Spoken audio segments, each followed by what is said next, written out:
Hello everybody.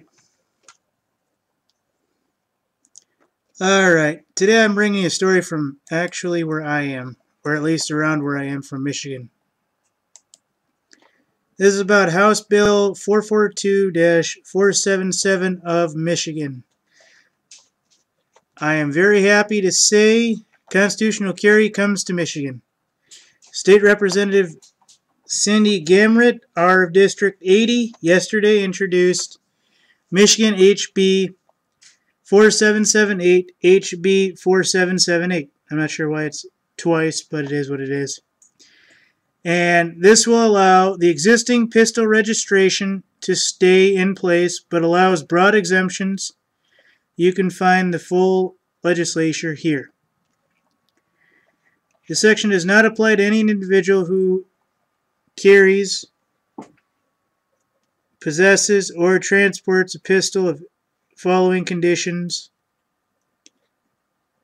Basically, anyone in that possession from the 22A pistol, 23B individual at least 21 years of age. Alright, so basically what they're going to say is that this does not apply to anyone under the age of 21. You still need to be under, or rather over the age of 21 in Michigan for this to apply to you. You would still be able to register your guns with the state if you choose. Well, so many of us supposedly would never do so. There's a few reasons to do so. For example, if I want an AR-15 pistol to be clearly registered as a pistol with the state, should police give me an issue while using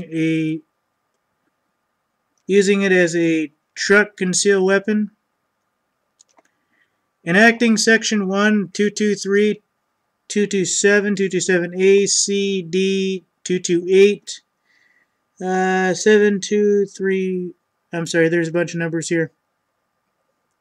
Basically what it gets down to, folks, is this eliminates the requirement to have a CPL, but it still allows for issuing CPL.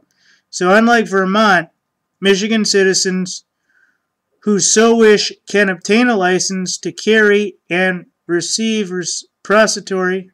reciprocity, who's who do not and are over the age of 21. Sorry, this was written by someone who does not follow the way I speak. Basically, it says that when this does go into effect,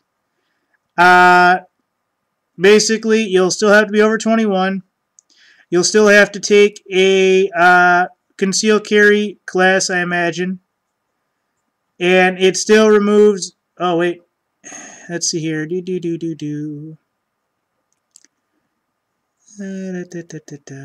would legally be able to purchase and carry concealed or open without permit. Okay, cool. It removes the restriction on permitless open carry in places that sell alcohol and such as well. Okay, so you'll be able to carry your gun in places that sell alcohol now. I think that's kind of on the fringe of things, but since I don't generally go to bars anyway, mainly because I'm in an area where the bars really aren't that great that I'm aware of. One thing it does not lack, however, is any change to carry on school grounds. This legislation was not presented to gun groups prior to it being released, and as such, there's still much scrambling to see how it affects. And basically, what it amounts to is permitless purchase and carry either open or concealed carry in non-pistol free zones. So basically, in zones that allow it. And one little thing is you can, I'm guessing you can carry after this passes, which is still a bill, so it probably could take 7 years to pass for all we know. Let's see here. Let me make sure I read this right.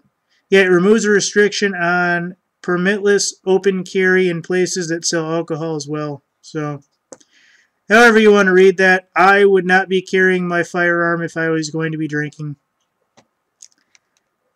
It has nothing to do with me. It has nothing to do with the alcohol. Unless I was in a bar in the woods somewhere where there might be a giant grizzly attack, I don't see the point in me personally carrying my little 6-shooter or my 9mm. Here are all the sources you guys can view. And this is coming from 248shooter.com.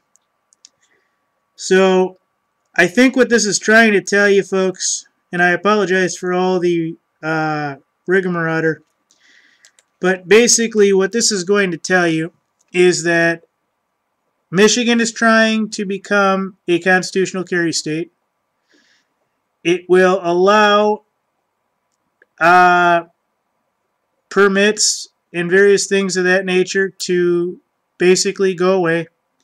And you should be able to still register your pistols in a police station, and I still would. I have my reasons why I believe I should register my pistols. I know I keep moving that. I apologize. I don't really have to state them here, but it's just something that I believe in. No, I don't believe in registration of all the guns, but I only have 3 pistols. One's a little 22. It's an SR-22. One, I have a revolver, and the other one is a 7-shot 9mm.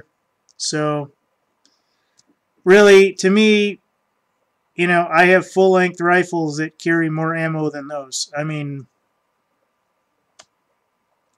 when I thought of it, I thought about all my medical problems.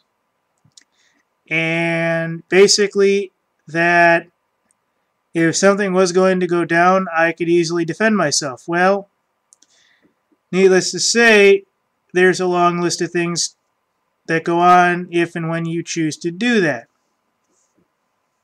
And one of those things is basically an idea that, you know, is it legal? Is it this? Is it that? You know, if someone barges in your door at 3 a.m. in the morning, there's absolutely no decision making.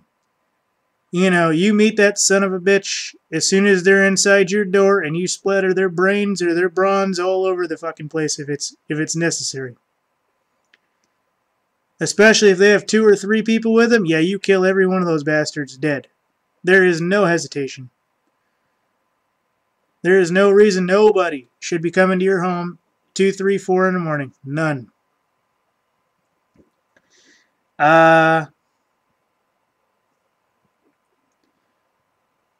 But in really for home defense, I mean, I wouldn't even think of using a pistol unless it would be, you know, necessary. To me, shotguns are still home defense. I mean, shotguns have such variety now, especially with those new taser rounds that are coming out. Holy crap. I mean, the police have them. I imagine they'll be in civilian hands soon enough. I forget what they're being called. I did a video about them about 2 months ago. They basically send out a bolt, and it hits you and puts you on the ground. And, you know, if you have a pump shotgun, shit, 6 shots from that, you could put 6 guys down, grab the duct tape, you know, and then wait after you, you know, duct tape them, call the cops. Problem solved. And your granddaddy's old shotgun still works. But it is what it is, and this is about a constitutional carry. And I like the idea. I do. I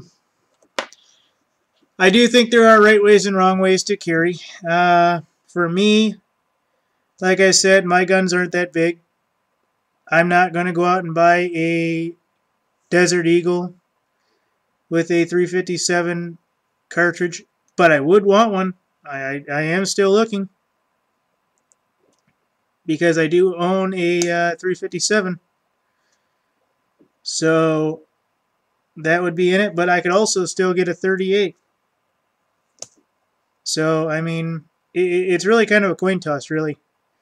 There was even a video I was going to do that said the FBI is even choosing 9mm over 40 and 45 ACP because of the newer versions. The data are coming out that powders burn hotter. The plus Ps do a lot more damage and a lot different things than they did 20 years ago. And it isn't so much about making the gaping hole to where, you know, you can basically put a stick through the guy's insides. It's, you know, put a wave of shock and awe out there, you know, get the person to stop, throw their hands in the air, do the cuffs, call them in, tell them, you know, you being the cop, whoever you were, you know, shot the guy because he was being a dumbass or whatever, and he needs medical, and be done. It's not about being a SWAT team military guy sitting on a rooftop plugging away at guys in a protest. But, hey, I'm not the guy running it. So I'm very happy that House Bill 4472 is in the Michigan House.